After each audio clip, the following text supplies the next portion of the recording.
What's up, guys? Okay, so Nick Trigili's channel has got taken down. Okay, it's a big deal because I'm friends with Nick. I've already talked to him today, and I just watched my other good friend John Bravo's video, which his videos are amazing. I mean, the production, just John's amazing, and Nick's videos are awesome too. The problem with Nick's videos, he pisses a lot of people off.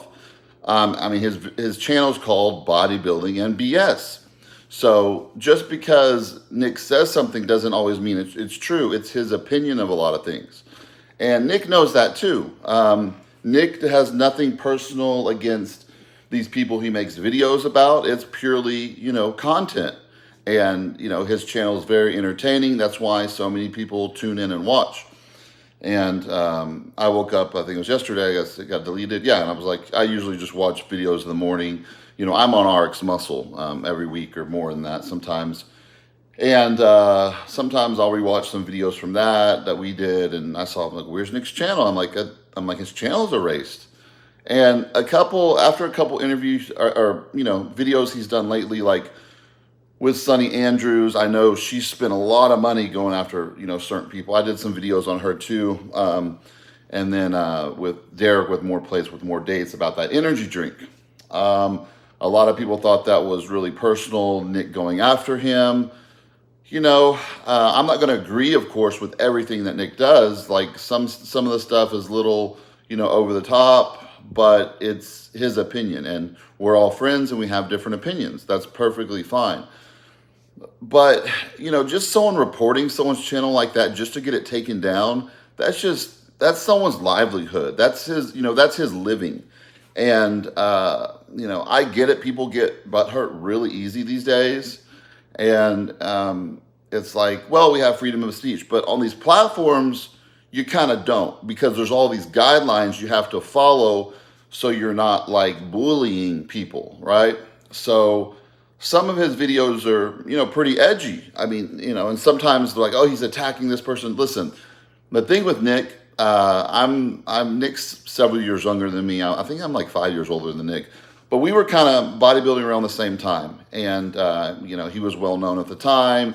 He was in all the magazines and we did all the similar stuff. He was a good bodybuilder and a big, big boy. I remember the first time I saw him in person. And he really doesn't even talk about his past that much in bodybuilding. He just does pretty much his channel is all bodybuilding gossip and like the TMZ of bodybuilding, which we need because bodybuilding gets really boring, guys. Let's be honest. I love bodybuilding, but to sit and talk about bodybuilding all day gets really boring. That's why, the show I do with Dave Plum on RX Muscle called After Hours, we don't really talk too much stuff about bodybuilding. It's just about wild, crazy, wacky stuff a lot. And I feel bad for Nick because I know what he puts into his videos when we talk and before, and like he tells me how long it takes to edit certain videos. And so I feel really bad for him, but knowing Nick, he's going to come back, stronger than ever. And, he's said some things in the past that has, rubbed some people some wrong way. And I know he felt bad for a couple of them and stuff, but, sometimes you say stuff and you don't really mean it to come off in a negative way towards that person, but just sometimes it does. And let's be honest, we enjoy the bodybuilding gossip, like what's going on, even if it turns out not to be completely, accurate all the time, which Nick is very good about fact checking. He really doesn't publish much stuff unless it's fact checked, like, on point. So I don't know what's going to happen with his channel coming back. I know that when you're reporting someone over and over and over, which people do sometimes, that's like, I've never reported somebody in my life. I think that's ridiculous. And it's just like, I don't know. It's one thing if they're going, the thing is, some people tell the truth. And a lot of times people don't like that, including myself. When I tell the truth about some certain topics, I had some topics just recently I was talking about, and I gave my opinion on what I think is the truth after all my years experience in bodybuilding, being a judge in bodybuilding, coaching in bodybuilding, being deep in the industry. And some people that weren't on that level got upset and they took it personal when they shouldn't have at all. I was just being honest about my opinions. And then some people try to strike back in some, nasty kind of ways. I mean, I've got a lot of text messages and stuff that I'm not even going to even talk about because there's no sense of talking about it. It's just people trying to lash back at you and hurt you, whether it be financially or, your reputation. But usually, if it's financial for Nick because that's his channel, that's how he makes his living. Myself, my finances is my coaching, my supplements. And when people try to go after that, sometimes it's not that cool. If I'm making something, like if I was making a supplement that was like not on point or, it was fake or not real, I could understand. That's why when I make my supplements, I kind of got off a little bit on the subject, but when I make my supplements, I make them just on point. I'm just talking about a recent incident that caused a little drama stuff on TikTok. It didn't have anything to do with any bodybuilders that we know of or anything like that. It's just people that just follow bodybuilding and stuff like that.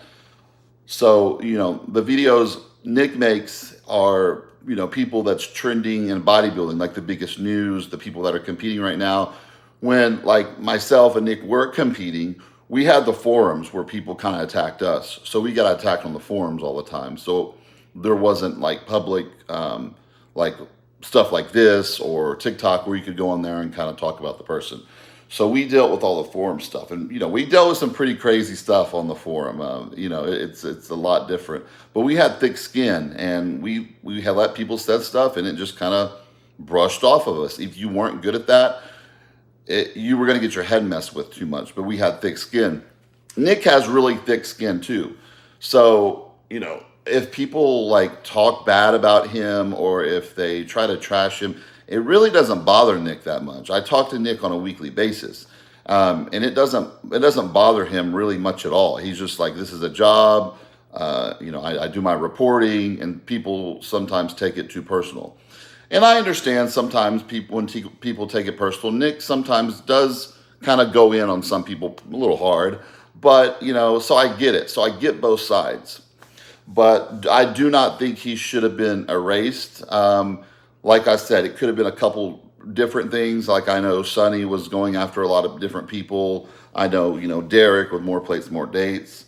You got to understand, like Nick and I, we're older than these people, and like we were bodybuilding and doing like real legit bodybuilding stuff while these people were probably, following us. Like we don't really know them that well. Like I've maybe watched a handful of like more places, more days videos, and he gives out some good information, but we don't look up to people like that because we're older and we've been there and done that with bodybuilding. But I'm not saying anything negative about the guy. I'm just giving my opinion. So I know he talked about how they kind of copied Ghost, because I'm in the process right now of relabeling my supplements, and Ghost does have an appealing look, and things that are like really bright and like and look like that is what's in the whole, like kind of dark labels, like what I use now and what a lot of companies use, kind of like this. These are my aminos that I sell, and stuff like this. This is our Ceromax we sell. That's kind of becoming not in that much, in the bright stuff that you walk into the nutrition store or online and you see like that, boom, that bright, like crazy lights and graphics. That's what really stands out now. So we'll see what unfolds. I know he's going to get on some other channels, and I'm talking to him. He's in really good spirits. Of course, it's really frustrating because he really built himself up on YouTube, and people don't understand, I think, how much hard work goes into it. Like if I make videos in here, I don't edit anything. I just push play and go, and I post. Like guys like John Bravo, and Nick, they edit their videos like that's their full-time job, and that's why they're so good at what they do. I do this just like part-time, and I'm doing more YouTube stuff because people wants me to, and I want to be on different platforms also. I've been doing a lot of TikTok, but who knows where that's going to go. So Nick, hope he gets his channel back. I'll be praying for him. I just spoke to him earlier, and I spoke with John Bravo too. So we all want to probably see it back up because that's a channel we enjoy. All right, guys, comment below. Let me know.